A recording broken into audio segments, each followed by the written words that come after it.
नमस्कार students, welcome back to your favourite English learning class.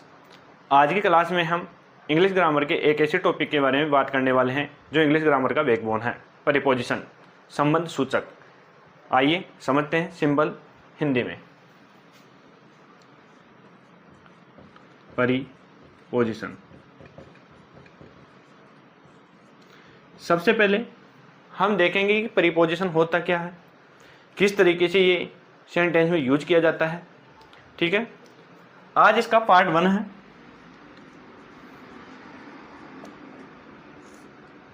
Part 1 के अंदर हम प्रीपोजिशन क्या है, प्रीपोजिशन की डेफिनेशन क्या होती है, प्रीपोजिशन किस प्रकार से यूज किया जाता है, उसके बारे में अध्ययन करेंगे।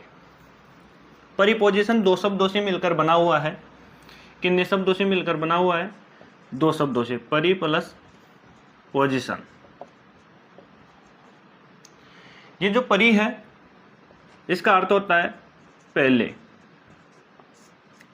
पोजीशन का अर्थ होता है रखा हुआ।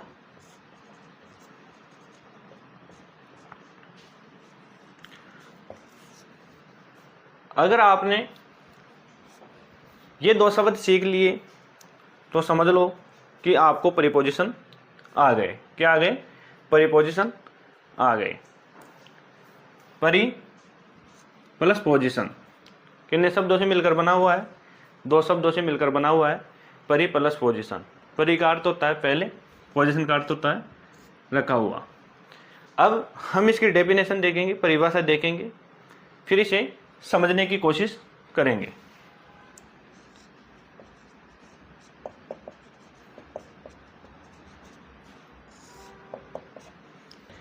ए प्रीपोजिशन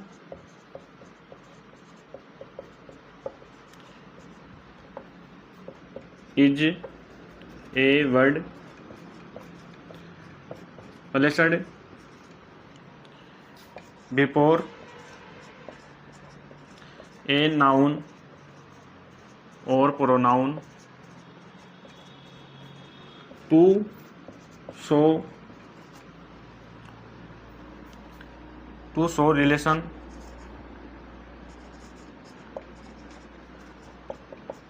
with some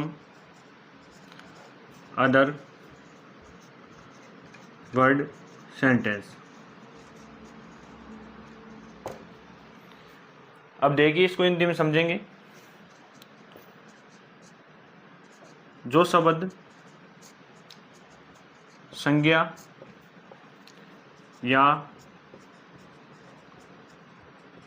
सर्वनाम से पहले आकर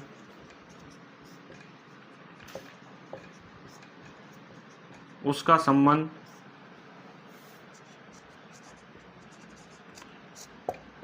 दूसरे व्यक्ति या वस्तु से बताते हैं, संबंध सूचक कहलाते हैं। क्या कहलाते हैं? संबंध सूचक कहलाते हैं।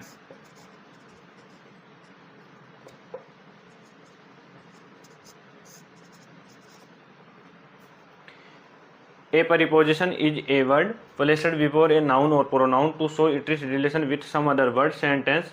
जो शब्द संज्ञा सर्वनाम से पहले आकर उसका संबंध दूसरे व्यक्ति या वस्तु से बताते हैं, संबंध सूचक कहलाते हैं। तो दोस्तों, प्रीपोजिशन को हम क्या बोलते हैं? संबंध सूचक। क्या बोलते हैं? संबंध सूचक। हमने पिछली कक्षाओं में बहुत ही शानदार तरीके से अध्ययन किया है कि संज्ञा क्या होती है और सर्वनाम क्या होता है। अगर किसी ने हमारी पिछली कक्षाएं नहीं देखी है तो हमारे YouTube चैनल पर जाकर हमारी पिछली कक्षाएं देख सकता है। वहाँ हमने बहुत ही शानदार तरीके से संज्ञा और सर्वनाम के बारे में बता रखा है। जो शब्द संज्ञा या सर्वनाम से पहले आकर, किससे पहले? संज्ञा से पहले आकर, सर्वनाम से पहले आकर उसका संबंध दूसरे व्यक्ति या वस्तु से बताते हैं, संबंध सूचक कहलाते हैं। क्या कहलाते हैं? संबंध सूचक कहलाते हैं। अब एक एग्जाम्पल लेते हैं, फिर उसके तहत हम समझने की कोशिश करेंगे कि प्रीपोजिशन क्या होता है और किस तरीके से यूज में लिया जाता है।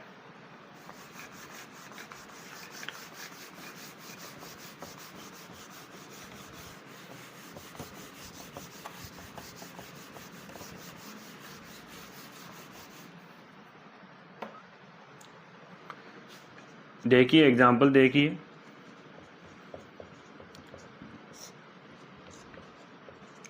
The book is on the table. एक तो ये एग्जाम्पल हो गया, एक और देखिए, the cat under the chair. सबसे पहले आप देखिए कि जो डेफिनेशन थी प्रीपोजिशन की वो क्या थी। जो शब्द संज्ञा और सर्वनाम से पहले आकर उसका संबंध दूसरे व्यक्ति या वस्तु से बताता है, संज्ञा या सर्वनाम से पहले आकर उसका संबंध दूसरे व्यक्ति या वस्तु से बताता है, वो क्या कहलाता है? प्रीपोजिशन कहलाता है। The book is on the table, पुस्तक मेज पर है। अब आपके पुस्तक मेज पर है, जो कि आपको पता है प्रीपोजिशन क्या होता है, संज्ञा और सर्वनाम से पहले आकर उसका संबंध दूसरे व्यक्ति या वस्तु से बताता है। ये संबंध सूचक है, इसलिए ये संबंध बताता है। तो यहाँ जो पुस्तक है वो कहाँ पर रखी हुई है? मेज पर। कहाँ पर रखी हुई है? मेज पर रखी हुई है। संज्ञा या सर्वनाम से पहले आकर, संज्ञा या सर्वनाम से पहले आकर, यहाँ टेबल हो गया, द टेबल। संज्ञा या सर्वनाम से पहले आकर उसका संबंध दूसरे व्यक्ति या वस्तु से बताता है। तो यहाँ बुक का जो संबंध है वो किससे बता रहा है? टेबल से बता रहा है। कौन सा प्रीपोजिशन बता रहा है? ऑन प्रीपोजिशन बता रहा है आपके। कौन सा बता रहा है? On preposition. क्या बता रहा है? कि जो पुस्तक है वो कहाँ पर रखी हुई है? मेज पर रखी हुई है। तो यहाँ बुक का संबंध किससे हो गया? टेबल से हो गया। लेकिन संबंध सूचक कौन सा है? ऑन। ठीक है, हम इनके बारे में विस्तृत अध्ययन करेंगे क्लास में कि ऑन का प्रयोग कहाँ होता है, किस तरीके से होता है, किस रूप में से होता है। आपको फिलहाल डेफिनेशन के अनुसार ये समझना है कि प्रीपोजिशन किस तरीके से यूज में लिया जाता है। The cat under the chair, बिल्ली चेयर यानी कुर्सी के नीचे है। बिल्ली कुर्सी के नीचे है। अब यहाँ आपके द कैट और चेयर, इसका संबंध किससे है? चेयर से है। लेकिन संबंध सूचक शब्द कौन सा है? अंडर, नीचे है। बिल्ली किसके नीचे है? चेयर के नीचे है। तो जो इसका संबंध है वो किससे बताया जा रहा है? कैट से।